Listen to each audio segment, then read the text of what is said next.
111b. We're in 111b, and we saw in certain knots that are permanent or made by professionals. The knots made by people who care for camels or boats, and those are going to be a Torah prohibition of making a knot. It's going to be a Torah prohibition of making a knot on account of that. This is a permanent or a strong knot. And Rabbi Meir said that if you can open it with one hand, that's not going to be a Torah prohibition. The next Mishnah said, "Yesh lecha kesharim she'ein chayavim aleim kekesher gamalim and kekesher sapanim." There are some knots which you're not going to be obligated for at the same level of people of the knots of boats and camels, which indicates, but it is prohibited. It's just not going to be the same level. And the Gemara is going to point out, indeed, that this is something that's pater avalasa, that's not going to obligate us in a chatas offering if we make the knot, but it is still prohibited and midrabana because it is a similar type of knot. And then right now the Gemara is going to think that this is the Mishnah is listing the previous, but really these are the Gemara is going to tell us these are actually permitted entirely. Kosheres isha mafteach chaluka. A woman is allowed to tie the opening of her garment. So basically, their garments would have a double lapel, and each side would tie up on the shoulder of the other with a bow, with a tie. So that's permissible because that's made to reopen on that very day when you take it off, and so it's permissible to do. B'chutei sifcha, and also their head bonnet would have a tie, and that too is open every day. Vishel pisakia, and of her belt, uritzuas minal, and also the ties of the shoe, the sandal, and the ties of a sandal, v'nodas yayim v'shemen, and canteens of oil or wine, and these are basically a leather bladder that had as a hole on one side and a hole on the other side. One is made as a spout, the other is for filling, and they would tie the other end. Ukdeira shel basar, and also a pot of meat. So there too, they would sometimes seal the top with a netting or a garment over the pot, and they would seal that by knotting it. Allowed to make a knot at the opening of a pen in order for an animal not to get out. So now the Gemara is going to go back to the point that we pointed out, that it says that there are some knots that are not as prohibited as camel and boat knots, and then it gives a list of a whole bunch of things that are seemingly permissible entirely. So which one is it? Is it prohibited but not enough to obligate a chatas offering? It's a derabana. Or do we say that it's actually permissible?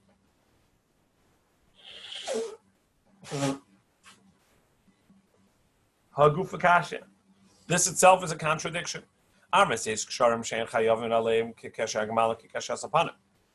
you tell me that there are some things that are not as obligated as the camel knots and the boat knots, which tells me that it's not obligated in a chatas offering, but it would be prohibited. And then you go ahead and you give me a list of things that are not only prohibited, but not only not chayiv, but actually they're not prohibited. It's mutter. And then it says she's allowed to tie her lapels, the opening of her garment, which tells me that it's permissible entirely. Even lechatchila can be done. The Gemara says this is what the Mishnah means. There are some knots that even though that they're not as obligated as a camel knot or a boat knot, nevertheless would still be prohibited. The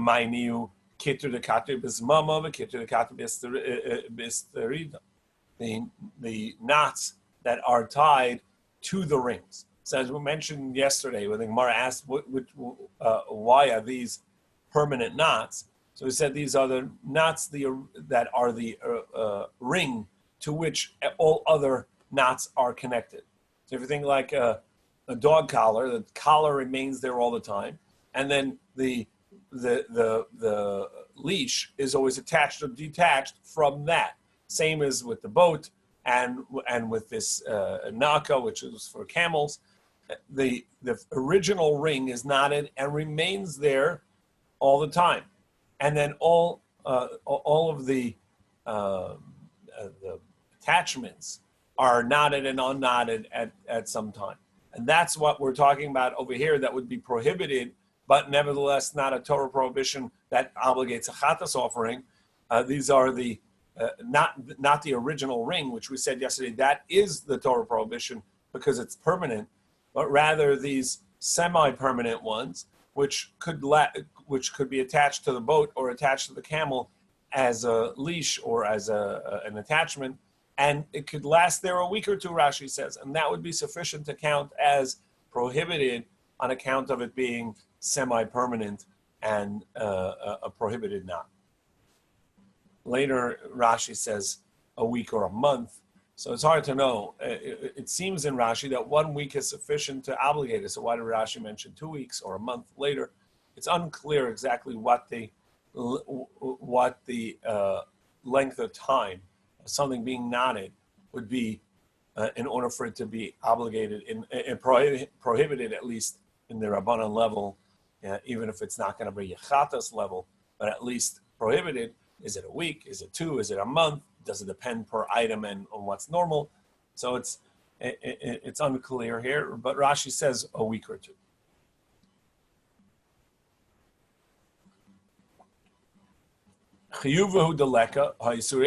So in these, even though that it's prohibited, there's no chatas offering.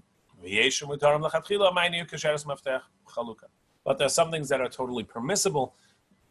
What would that be? That is tying the lapel of a garment in order to wear the garment, because that's made to open every day. Mafteach haluka. So pshita. It would seem obvious that she can't put it on and take it off unless she unties the lapels to get it on and off. So it's obvious that it's a temporary knot, just there for the day. And she's not going to make it a sophisticated knot because she wants to be able to get it off in the evening. So obviously that should be permissible. Then Gemara says, no, we need this because even though it has 2 lapel ties on each side, maybe she'll leave one and she's only going to open the one because you could slip out once you open one of them. But it's typical to open both. And Kamash Malan, that's permissible. That because it's typical to open both, it's considered a temporary knot and permissible, even though it's possible that one of them will remain knotted even in the evening. And the knots or the threads on her bonnet. It's a pshita. That seems again obvious. You can't get it off your head without untying it. So she'll untie it that night. No, it's talking about we need it for a case where it is already loose even when it's tied. So perhaps she will just pull it off her head. So tell us, no, a woman is particular about her hair, and she wants her hair to not get pulled out and to be strong and usable and nice, and so therefore she would not just pull the hat off. She, even if it's loose, she will untie the tie, and we can assume that she would untie it, and therefore you're even allowed to put this on and tie it on Shabbos. Rutzuas min of sandal. So we're going to get into minel and sandal, shoe and sandal. We need to understand a little bit about how this works. I sent a few pictures or a few drawings to the WhatsApp group last night. I don't know if anybody got a chance to see it, but just to understand, the shoes were made with a bottom leather sole. Sewn to it was an upper leather shoe, the covering of the shoe. And to close it, there was a leather strap that was inserted, but not like our shoelaces, where it's one long lace and just goes in and out of holes. There was one hole on each side, a single hole, and or two holes, and there were straps that were knotted that went into each side separately, and it was knotted on the inside of the strap in order to keep it from slipping through entirely. And that knot was a permanent knot because you wanted the strap to remain in place. And so that was a permanent knot, and therefore it would be a prohibited knot. So that's the original knot, which is called the ushkafi, the original knot of the strap in order to remain in its place. Then there's the tying of those straps around the foot or around the ankle. Similarly with a sandal, the sandal seemingly only had a bottom, and it had straps coming up from a sort of a flap that was on the side. It wasn't a complete covering, but just a flap on the side, and that flap had again an original tie and the tightening tie, and that's the cases that we need to understand in order to see the next Gemara, which is going to tell us the various levels of prohibition within each one of these knots. Itmer, it was said, Hitir Ritzuas Minol V'Sandal, if somebody untied the straps of a shoe or a sandal, Tani Chadachayev, one brisa says it's a Torah prohibition with a chatas offering obligated if somebody did it. V'tani Idach Pater Avalasa, and the other says that another brisa says that it's prohibited, but you exempt of a chatas offering. V'tani Idach Mutar L'Chatchila, we have another brisa that says no, it would cause an obligation there's no obligation, no prohibition. It's permissible to tie and untie, no problem. Sekasha minal minal, we have a contradiction within the shoes. Ekasha sandal sandal, we have a contradiction within a sandal. So minal minal ekasha. So there's no contradiction in the minal. Hadiktani chayiv chatas. This that the brisa says that making the knot is going to cause a chatas offering is b'de ushkafi. And we're talking about the original knot of the strap to knot it in its place on the shoe. And that knot is permanent because you want it to remain there. Pater Avalasa, what's the case where you're exempt, even though that it's prohibited? B'drabanan. These are the type of tying which is loose, the way the Rabbanan used to tie their shoes. Loose enough that they can just slip the shoe off if needed, but sometimes they would untie it and tighten it if they were walking around mud, where they didn't want to lose the shoe. But generally, they wore their shoes loose, seemingly because they didn't want to touch their shoe when they tied it and untied it, because they would have to wash their hands afterwards to study Torah. And once you touch your shoe, you need to wash your hands to study Torah. So they didn't want to touch their shoe. And so they would make the knot in a way, the tie to their lace, in a way that they could slip it on and off. And that kind of knot could remain there for the bow, whatever, the tie of that strap can remain there for a week or two. And therefore, it's usher to do, even though that it's not going to obligate a chatas offering. What's the case that it's entirely permissible? These are the people of Mechuzah who are very particular and looking nice and meticulous, and they always tie their shoes tightly.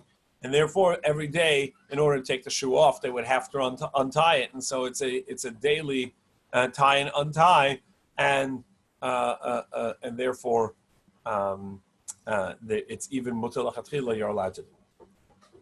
Sandal, a sandal akashi, and a sandal is not a contradiction. This that it says that it's chayiv chatas is the way the Arabs tie their sandals, which is they make a knot and it remains in place, and they just slip it on and off. They tie it tight and in place, and it remains that way. Pater avalaser b'dechumra the katri what's prohibited is, but not going to obligate you in a chatas, is when it's tied in a manner that that we tie it where it's tied. It could remain there for a while, but actually is meant to be reopened, and is reopened from time to time. And what's permissible is going to be a sandal that are shared by different people. So therefore, because their feet size, their foot size is different, so they're going to constantly change the knotting on it, and so every time they put it on and take it off, they untie it or tie it. Could Rabbi Yehuda, like we see with Rabbi Yehuda, the Rabbi Salah Chasida, Rabbi Yehuda, the brother of Rabbi Salah Chasida, Havalei Ahuzuga, the sandal, he had a pair of sandals. Zimin Nafik Be'ihu, Zimin Nafik Be'inuke. Sometimes he wore it, sometimes his child wore it. So he came in for a bite. He said, such a type of sandal, what are you allowed to tie it on Shabbos? He says, no, tying that would be a chatas offering, because it's a permanent knot. It's the type of sandal that you would, when you knot it, you keep it that way. He said to him, whoa, I wasn't expecting that. I was wondering whether it's even prohibited, even the Rabbanan. I wasn't even sure it's prohibited at all. And chayiv chatas, commonly, and now you're telling me that it's a Torah prohibition? So Rabbi said to him, why? Why would you think that this is not prohibited at all? My time, so because even on a weekday, sometimes I wear it, sometimes my son wears it, and so we have to untie it and tie it all the time to make sure that it fits. He says, oh, in that case, if that's the case, then even lachatchila, you're allowed to go ahead and change the knotting on Shabbos. You can untie it and tie it because it's made to be worn by different people, and so it's constantly being untied. And so when you tie it, you're not making a permanent knot, or even really a temporary knot. It's just for the moment, for the day. It's important when asking a question in halacha to give all the information. If you ask a basic question, it could very much be, the halacha will be different than when you ask with more information. This is true by a doctor as well, by the way. It's important. Rabbi Yirmiyah and the Rabbi Abo. Rabbi Yirmiyah was walking behind Rabbi Abo, Bekarmelis, in a rabbinic level public space. So Ifsik Ritzua the Sandalay, his shoe, a sandal strap ripped. So now he couldn't tie it, and the sandal's falling off. And he also couldn't carry it because it's in a Rishus Harabim. It's a Carmelis. It's a rabbinic public space. Amalei man, so he said to him, what should we do about this? Amalei shekol gemi lach. Take a soft gemi, which is like these seaweeds or reeds, the chazel macha behema, which is edible to animals, and so therefore it's already not muksa because it's animal feed. And wrap it around, so around top and bottom of this sandal to keep it to your foot, and this way you can walk home. Similarly, the Gemara tells a story. Abai Avakaz Kamei the Rav Yosef. Abai was walking with the Rav Yosef. The previous story says that the student was walking behind. Abai is a student of Rav Yosef. It says he was walking in front. Some say that really it's supposed to be that he was walking behind. On the side, that's the way the text is in Tues in Chagiga. In any case, he was walking with Rabbi Yosef. Ifsik le'ritzua, and his strap ripped. Amalei me'avid, what can I do about it? Amalei shavke. And he said, leave it there. Why is it different than Rabbi Yirmiyah, who said that you should take it back? Hasam leminter. There was not protected. It was not in a protected place. He wanted to take it in. Oh, minter. Here was a protected place. He didn't have to take it in. Manuhu. Well, it's still a vessel, and because he can take it from, he can move it to the other side. So the Gemara says is saying over here that even though that it was ripped on one side, it was mainly that it was embarrassing to walk out with the sandal ripped on the visible side. But there was a way to do it that he could still wear it by putting it on the other shoe, because the sandals don't have to fit the foot as much because it's just a sole and straps. So put it on the other foot, and the torn strap is going to be on the inner side, and it won't look so bad. Since the Rabbi Yochanan answers according to Rabbi Yehuda, the halach is like Rabbi Yehuda. So what Rabbi Yehuda are we talking about? The Tani we learn, sandala shenifsek shnei aznav or shnei tarsiyosov or shenital kalakavshalut to. A sandal, which the two pieces of leather that are so we mentioned there were two pieces of leather on either side, which the strap went into. There's also another piece on either side, which was meant to hold it and pull it up and hold it in its place while you're tying it or while you're handling it. So the two of those strap holders, and two of them that are meant to grab onto, or the entire sole came off. If any of these, if all of these, if the two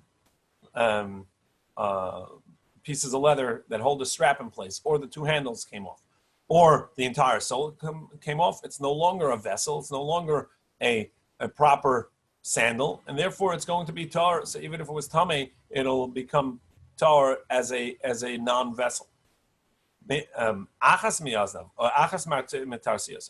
if only one of the sides of the piece of leather that hold a strap in place, or that you hold on to it, came apart, or if only most of the sole came off, but some of it's still there, tamei, it remains enough of a shoe that it retains its tumah status. However, Rabbi Yehuda Eimer, nifsaka panim is tamei chetzayin tar. Rabbi Yehuda says it depends which side. If a single strap, piece of leather that the strap goes into fell off, then it's going to depend. If it's on the inner side, it's still a good vessel. If it's on the outer side, it's not a good vessel, and therefore it's going to be tar. Amar Ula, and Ula said, "We Rabbi Bar Bachana, Rabbi Yochanan," and Ula or Rabbi Bachana said in the name of Rabbi Yochanan, "Kamachlekes l'nyan tumah, kach machlekes l'nyan Shabbos." Rabbi Yochanan said that just as in regards to tumah, the Chachamim say that it doesn't make a difference which one side broke off. But Rabbi Yehuda says it depends. It'll still be a vessel if the inner side fell off, because people are okay wearing it that way. And it's only if the outer side broke off that it'll be lose its tumah status. It's not a vessel anymore, and so too for Shabbos, you're not going to be able to wear it.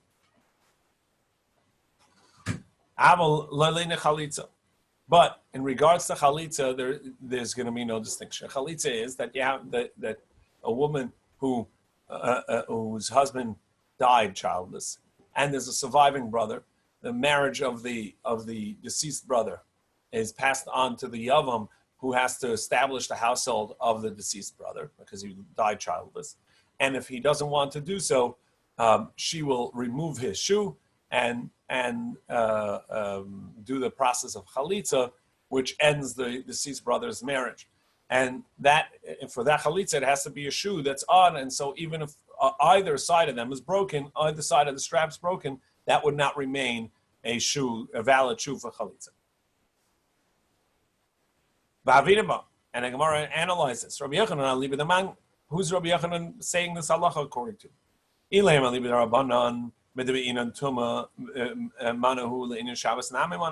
Is it regards to the Rabbanan, he's saying it's the same, and saying just as in regards to Tumah, it's still a vessel. So too in regards to Shabbos.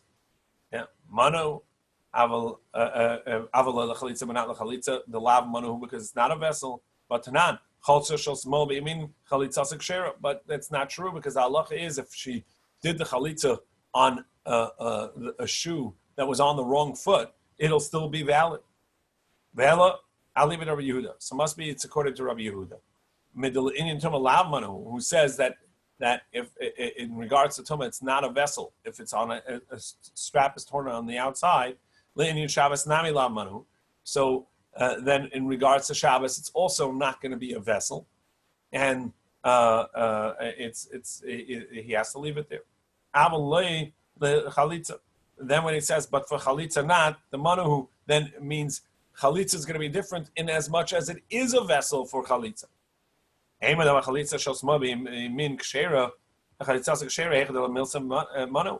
Well, that would only be true if it's a full vessel. It's a good vessel, it's a good shoe, and he just wore it on the wrong foot.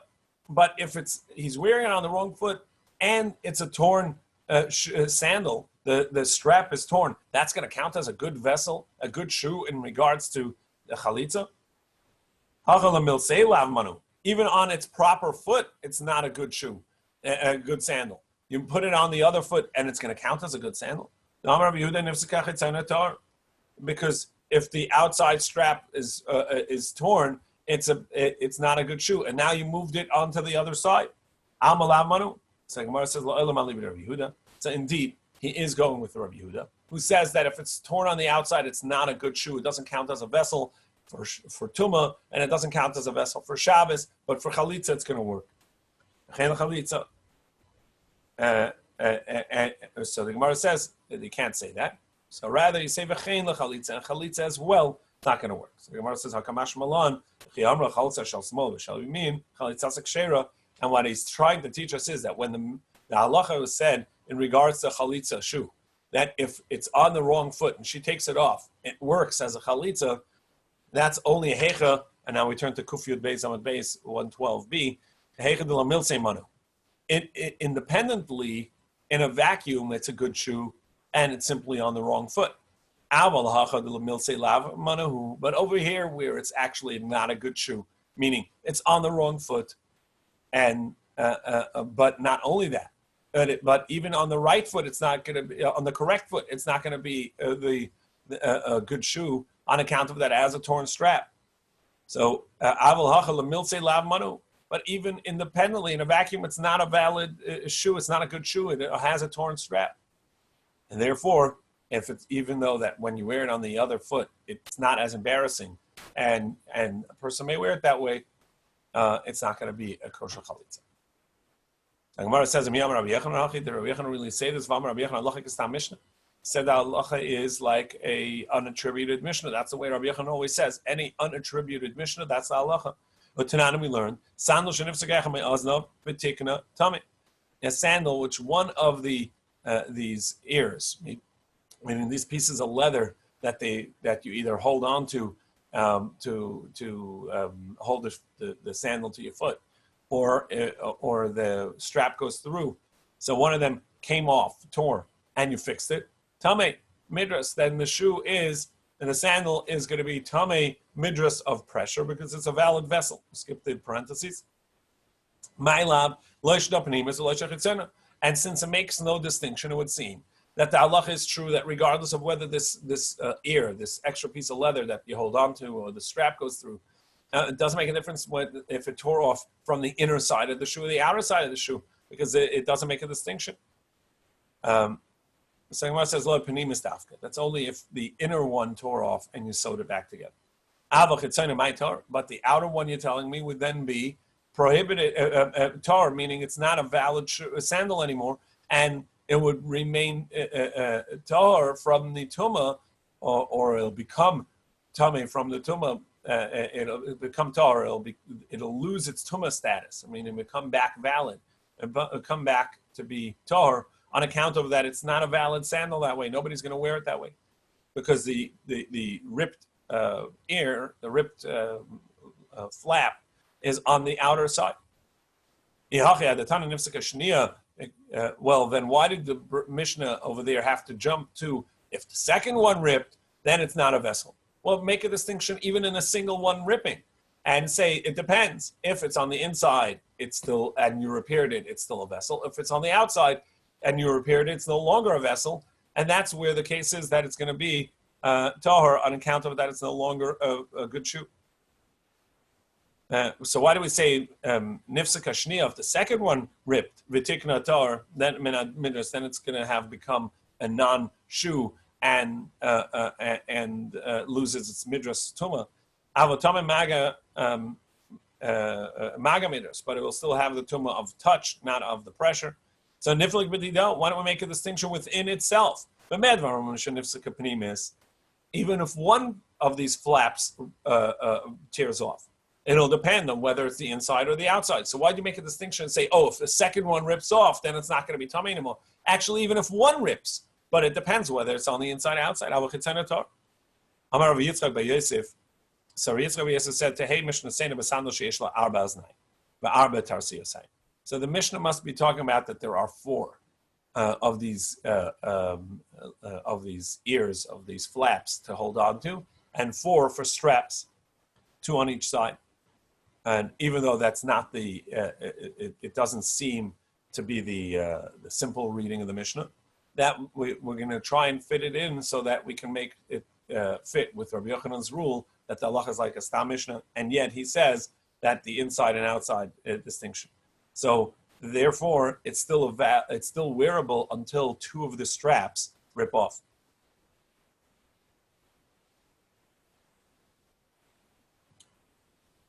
And indeed, when it says that the two ripped off, it doesn't mean on either side; it means on the inside. And why are we forcing this interpretation of the Mishnah? So we don't have a contradiction in the words of Rabbi Yochanan, who says as a general rule that halacha is like an unattributed Mishnah.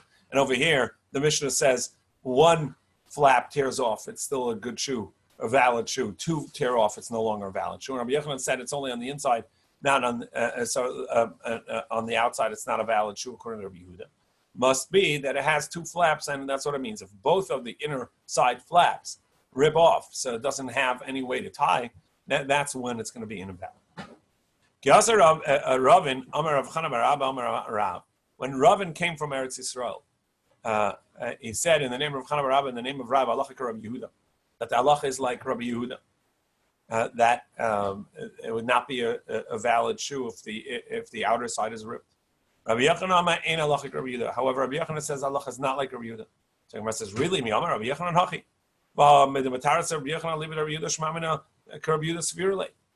Wait, we just said that he explains the previous Mishnah in regards to Tumah. He explains according to the opinion of Rabbi Yehuda and says that Chalitza is going to have the same thing. It's not going to count as a vessel for Shabbos, for Tumah.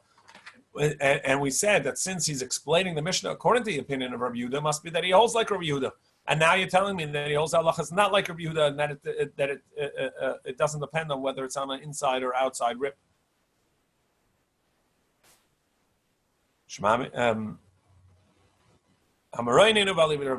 Indeed, there's a machlokas amongst the students of Rabbi Yehuda.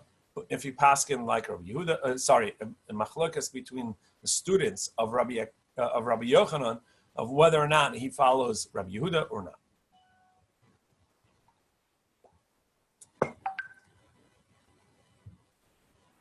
Tanan also. We learned over there that all vessels, in regards to all wood vessels, in regards to it losing its tumah status and becoming a non-vessel. And so a wood receptacle, called klei balibatim, if it's in an individual's home, as opposed to more commercial items. So kol balibatim, kol klei balibatim, all wood vessels that are receptacles that are home. Shirun karimon, it loses its tumah status would not be susceptible to tumah, and even if it's tumah, would lose it. It's tumah if it has a hole the size of kamotzi riman, then where a pomegranate could come through. So then but anything less than that, you could still use it, and you would still use it at least for pomegranates or for something else. By Rav Chizkiah. So Rav Chizkiah asked,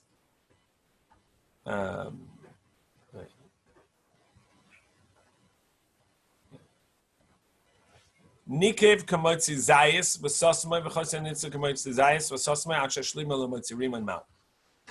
He had a hole the size of an olive, and so he plugged that hole, and then next to it, another hole broke in this wood vessel, and he plugged that, and another hole came there, and he plugged that, and eventually there were that many holes combined that it was the size of a pomegranate, but each one individually had already been plugged. Do we say, well, now there's a hole the size of the hole that was plugged is the size of a pomegranate, and therefore it lost its tumah status, and it's just a new vessel that he created out of the plugs? Or do we say, no, it never had a joint rimon size hole? Amalei Rabbi Yochanan, Rabbi Shonas Lanu, Sandal shenifsaka achas mazam v'tikna tamei midras, nifsaka shniya v'tikna tarmei midras. Well, we have the previous halacha where it said that if one flap broke off a shoe, it's still a shoe, and therefore it's going to count as a valid shoe and still retain its tumah, even if after he fixed it. Then after he fixed it, another one broke off, then it loses its tumah of midras, just has the maga tumah, only the touch of tumah, which is the tumah itself, but it's not going to have the pressure of tumah. In any case, the tumah that comes from pressure. In any case, what we see is that even though he had already fixed one flap that broke off, now that the second one broke off, it counts as two broke off, and it's going to be an invalid shoe.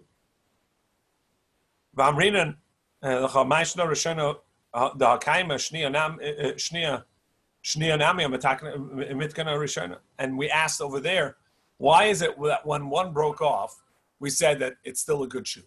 That's because the second strap is still in place. Well, then, by the time the second one broke off, the first one's in place because he had already fixed it. And the answer for that he gave us was, once you've fixed both flaps of the straps, so two flaps of the straps, well, then now it's a new shoe. If you make enough repairs, even though each repair is made separately, you already have enough of the old original shoe gone, and it's a new vessel. And therefore, the tumah that happened to this shoe when it was complete, and now you've repaired it once, twice, and these repairs are enough that that if it had happened together, it would invalidate it as a shoe and make it a non-vessel. So now too, all the repairs combine and say, you know what, this is not the original shoe, this is a new vessel. So too, Rabbi Yochanan's going to say in regards to the wood receptacle, that if it had enough holes in there, that the holes now combine to the size of a pomegranate, even though that there actually is no hole at all because you plugged each one, but nevertheless, the combined plug is now the size of a pomegranate. So the vessel you have is a new vessel. You've done enough repairs that it's not the original vessel anymore. So too here, in regards to this wood vessel, it's a new vessel. It's a new item, and it's going to be it's going to lose its tumah status from before. Kollel alei. So in joy of this new explanation, so he called out Rabbi Chizkiah called Rabbi Yochanan les din barnash. This is not a human. This is an angel. This is amazing. Ikadamri, some that say Gundain Barinish. Some say that this is what a human being is, someone accomplished in knowledge and in clarity of understanding and being able to precisely define the distinction. Amar Rabbi Zera, Amar Rabbi Zera, Amar Rabbi Abba Bar Zimuna. Im Rishonu Kibnei Malachim Anu Bnei Anosh. If we respect the previous generations for their Torah wisdom and dedication and their Yirah Shamayim as angels, then perhaps we're humans. Im Rishonu Kibnei Anoshim. But if we look at the others as humans, Anu Kechamar, then we are like donkeys. But not like the donkey of Rav Chanina ben Dosa or the animal of Rav Pinchas ben Yair, who the Rav Pinchas ben Yair's animal, I think it was a cow, wouldn't eat because he thought it was untied, and he whispered into his ear that it was tithed already, and so he ate it, or he told him that he was sold to a non-Jew. And Rav Chanina ben Dosa, the Gemara tells a story as well of a miracle that happened with him.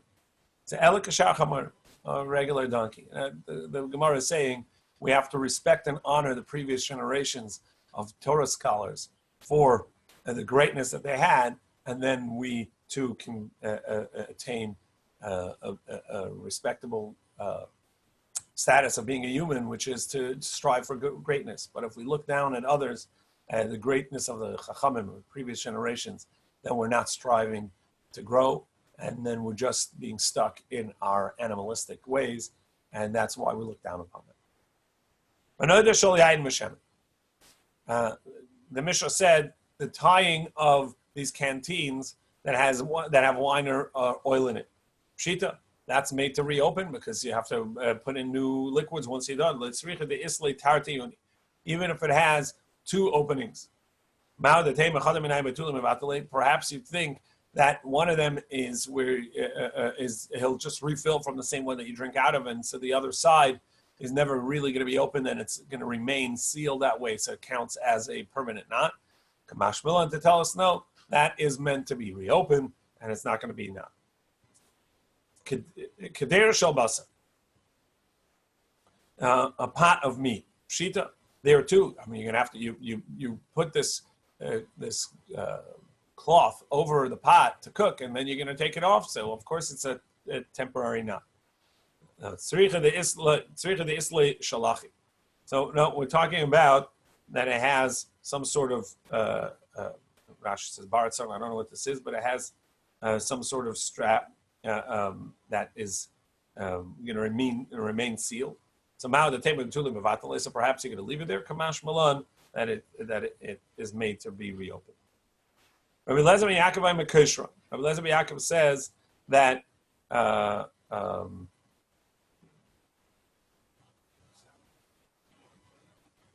Lezer ben Yaakov says that you not opening of in front of an animal to seal it up, to block them from going out. Shita, of course, you're going to need the animals to go out at some point, and so it's not a permanent seal. Let's hear they say Tarti Isri. So here too, we're talking about that there are two knots. Mao the Tema. So there are two of these ropes, and he is strapped up across the opening of the pen or whatever he doesn't want the animal to go out of, one above and one below. Or they are strapped on either side of the opening. So Mao the Tema. So I may have thought so one of them he's going to leave there, and he's just going to open one side in order to let the animal out, and the other side is going to remain in place. Kamash Malan. So therefore, it says that Rabbi Lezer ben Yaakov says that we're not concerned with that, and he's going, since it's made to be reopened that day. So both of the knots are going to be reopened. Allah is like Rabbi Lezer ben Yaakov, meaning, implying that Rabbi Lezer ben Yaakov is not muskim. Not everybody agrees, and that the Tanakama would not say that you're allowed to make that knot in front of the animals. So is it a machlokas really? what difference does it make to you whether the Chachamim agree or not? The main point is that the halacha is like Rabbi Tzvi Fischer, meaning that you're allowed to put on these knots at an opening of a pen in front of animals to keep the animals in. Amalei Gemara Gemiras Martate. What? You're teaching teachings that are really just a song. In other words, if the meaning of your statement, the halacha is like Rabbi Tzvi Fischer, does not imply that the others disagree, so why'd you say it that way? Be precise in the teaching, and otherwise it'll sound like you're just adding words to a lyric and it's not meaningful. Okay, Yeshakach Matzah Shabbos. We'll start the next mission. Have a great Shabbos, everyone. Good Shabbos all. Shkoyach Shabbos.